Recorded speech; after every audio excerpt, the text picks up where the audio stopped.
안녕하세요. 자, 기출문제를 그럼 어떻게 공부를 하면 좋을지 이야기하도록 하겠습니다. 기출문제는 유노 캠퍼스에 네 강의가 있잖아요. 거기에 각 과목에서 강의 자료가 있는데 거기서 이제 다운로드를 받아가지고 보통 HWP하고 PDF 이렇게 이제 두 가지 종류로 올라오는데 이게 저 같은 경우에는 HWP로 보는 것보다는 PDF로 변환을 해가지고 아이패드에다가 입력을 해서 도서 앱을 통해 가지고 본다든지 뭐 그렇게 하거든요. 그러니까 이거는 이제 공부하려고 아이패드 이거 9세대인데 써가면서 할 수 있으니까 그런 점이 좋아가지고 이렇게 아이패드에다가 입력을 해서 이제 사용을 하고 있습니다. 이렇게 굉장히 이게 재밌어요. 이거 펜으로 가지고 하는 게. 근데 PC를 이용해서도 그 엣지를 이용해서도 이게 그리기가 가능하기 때문에 그거를 이용해도 괜찮습니다. 프린트를 해가지고 직접 손으로 쓰면서 하는 방법도 있겠죠. 그런 분들이 가장 많은 것 같아요. 자, 그러면은 기출문제를 하나 받았어요. 이거는 생활과 통계 과목인데, 아니, 먼저 말씀드리자면, 제가 시험 보러 이렇게 시험장에 가면은 요즘은 많이 없는 것 같아요. 이게 최근까지는 그런 분들이 많이 안 계시는데,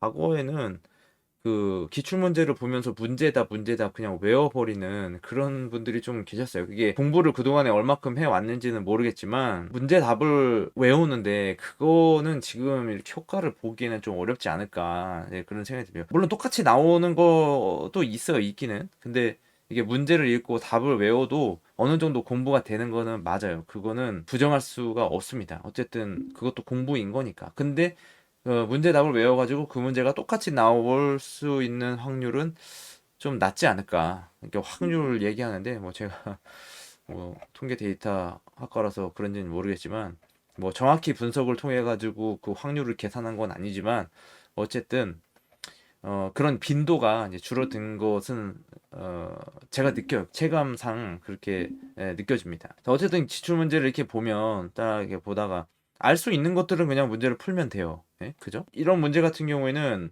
이 그래프를 보면은 저출산 고령화를 나타내는 이제 그래프거든요. 왜냐면은 여기 이 부분이 이제 많은 거니까. 그쵸?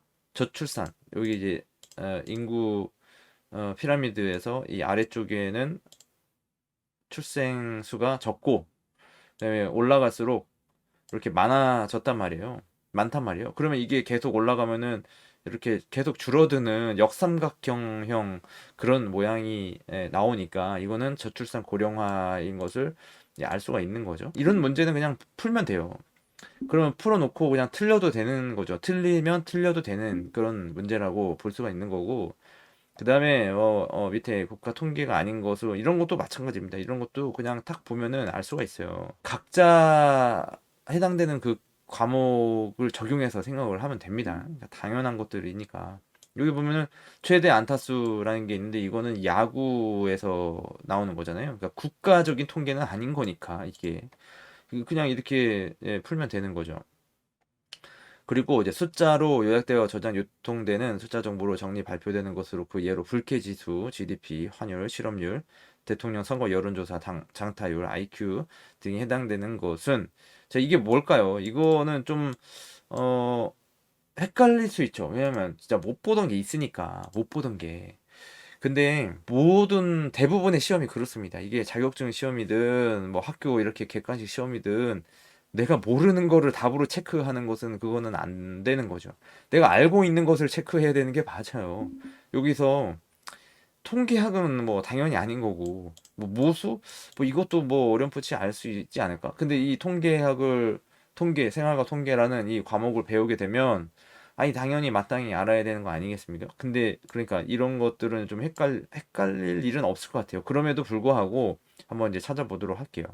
그러면은 이제 교재를 봐야 되는데 교재를 보고 찾자 이거예요. 종이 교재를 가지고 계신 분도 계시고 이북을 가지고 계신 분들도 계실 텐데 저도 이제 대여를 해가지고 이북 형태로 대여를 한 다음에 코딩을 해가지고 이제 만들어 놓은 자료가 있습니다. 그거를 좀 활용을 좀 해볼게요. 자, 이렇게 이제 생활과 통계가 있는데 이거를 저는 이제 검색을 가능하게 이제 만들어 놓았습니다.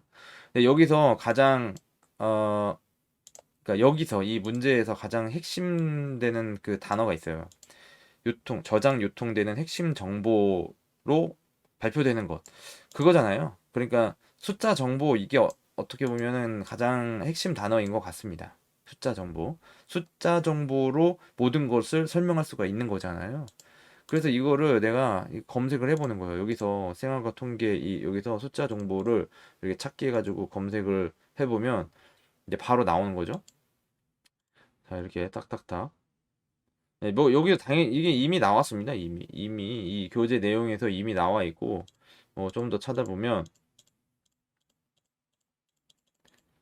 네, 여기 나와 있네요. 여기 통계랑 정리되어 발표되는 숫자 정보, 네, 이렇게 통계라고 되어 있는 거죠. 이렇게. 그러니까 이거를 내가 찾아가면서 이렇게 공부를 하겠다 이겁니다. 그러니까 문제를 풀면서 교재랑 왔다 갔다 하면서 비교를 해보는 거죠. 어디에 이 통계라는 단어가 나와 있는지. 그러면은 확실히 답을 찾을 수가 있잖아요. 그래서 이제 1번이 되는 거고, 그리고 이제 통계학의 활용과 그 역할에 해당되지 않는 것은, 자, 이렇게 돼 있잖아요. 이것도 마찬가지입니다. 이것도 뭐 공부를 그동안에 해왔다면은 당연히 자연스럽게 알 수 있는 부분이긴 하지만, 그래도 한번 찾아볼게요. 통계학의 활용과 그 역할에 해당하지 않는 것이라고 했습니다. 통계학의 활용, 통계학의 활용. 그럼 나와요. 이렇게. 그럼 뭐 이거는 이제 기출 문제가 그대로 나와 있는 거고, 다시 통계학의 이렇게 한번 찾아보겠습니다. 역할, 그렇죠. 역할이 나와 있잖아요. 여기 보면은 활용이라고 적어죠. 이미 지나간 것 같은데. 자, 그래서 보니까 이렇게 하니까 좀 찾기가 어려워요. 문제를 통해 가지고 문제를 검색해 가지고 찾으려고 봤더니 이게 막 너무 많은 거예요. 이 활용되는 활용이라는 이 단어가 여러 군데 굉장히 많이 되기 때문에 그런 거죠. 그러면 이걸 한번 찾아보죠. 자료의 요약 및 설명. 이거를 한번 찾아보겠습니다. 자, 이렇게 하니까 나오잖아요. 그죠? 통계학 활용의 예라고 해가지고 의의가 빠져 있어가지고 검색이 안 됐던 거예요. 그러니까 여기 자료의 요약 및 설명이 있고, 그 다음에 자료, 다시 여기 문제에서 보면은 보기에 자료의 요약 및 설명이 있었고, 자료의 전송, 자료의 수집, 자료로부터 결론 유도 이렇게 있잖아요. 다시 교재로 가보면은 자료의 요약 및 설명, 자료의 수집, 자료로부터 결론 도출 이게 있단 말이죠. 그러면 여기서 아까 보기에서 없던 게 뭐냐면 자료의 전송이 없었어요. 자료의 전송. 이렇게 이거를 이렇게 해가지고 문제를 읽고 교재를 찾아서 비교를 해보면 답을 찾아낼 수 있는 거고 또 공부가 되는 거죠. 그러면서 내가 이거를 찾아보면서 자료의 요약 및 설명을 좀 읽어보는 겁니다. 그래서 인구가 어떠한 연령대로 분포되었는지 살펴봄 하고 야구 선수 등등등 자료의 수집, 시청률 조사를 위해 자료로부터 결론 도출, 선거 여론조사로 선거 결과를 예측한다. 이런 것들을 다시 한번 반복해서 공부를 하는 거죠.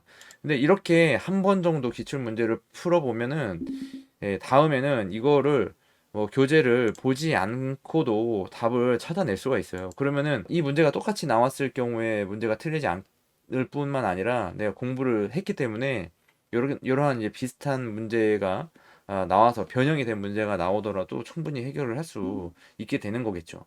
이런 식으로 공부하는 것이 지금이 얼마 남지 않은 기간, 약 한 달 정도가 남아 있는데 뭐 짧으면은 뭐 한 20일 정도밖에 안 남은 분들도 계시겠지만 그러니까 교재를 먼저 읽고 그러니까 이 공부 순서가 제가 다른 내용의 다른 영상에서도 이야기를 했었는데 가장 먼저 이제 공부하는 게 기출 문제부터 풀고 그다음에 교재를 읽고 이런 식으로 이제 정리하는 방향으로 가는 그런 방법, 순서 이런 것도 한번 이야기를 하긴 했었어요. 그러니까 이렇게 어쨌든 궁극적으로는 객관식 시험을 통해 가지고 점수를 받다 보니까 그럼 거기에 이제 최적화된 공부를 하자 이거죠. 처음부터 교재를 읽으면은 이 교재 내용이 떠오르지가 않아요. 기억이 나지가 않습니다. 이게 굉장히 그 이제 사람이 그 망각을 하게 되기 때문에 이 과목이 한 개, 두 개도 아니고 뭐 여섯 개, 일곱 개 이렇게 하기 때문에 기억이 잘 나지가 않아요. 그래서 정확히 이 문제를 보면서 답을 찾아내면서 공부를 하는 것이 제 생각에는 좀 효율적이라고 생각해요. 시간을 절약할 수 있고 확실하게 기억을 할 수 있는 그런 이제 기출문제 공부 방법이라고 이제 보시면 될 것 같습니다. 이렇게 해가지고 계속 이런 식으로 공부를 하면 될 것 같아요. 저도 그렇게 하고 있는데 이게 뭐 제가 뭐 터득했다라기보다는 뭐 다 이렇게 공부를 하시다 보면은 자연적으로 이게 터득이 되는 그런 걸 거예요. 그래서 뭐 특별한 건 없고 뭐 도움이 뭐 될 수도 있고 안 될 수도 있고 뭐 그렇습니다만은 뭐 제가 뭐 알려드릴 수 있는 거는 뭐 이렇게 알려드릴 수 있을 것 같습니다. 여기까지 말씀드리도록 할게요. 수고하셨습니다.